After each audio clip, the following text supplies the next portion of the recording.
Pelo. Ako po si Selly Bernardo. Sa aking tatay, mamimiss ko ang mga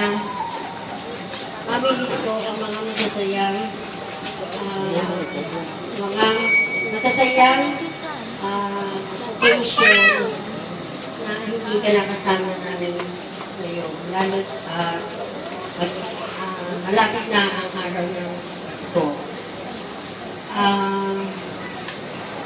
Mamimiss ko rin po ang kanyang mga ngiti sa umaga, kikita pang muli.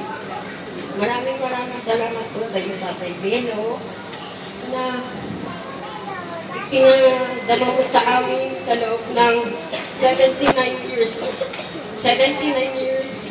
na ipinadama mo sa aming mga magkakapatid at sa aming nanay Daling na ang iyong pag-aaruga at pagpapalaki sa aming mga magkakapatid.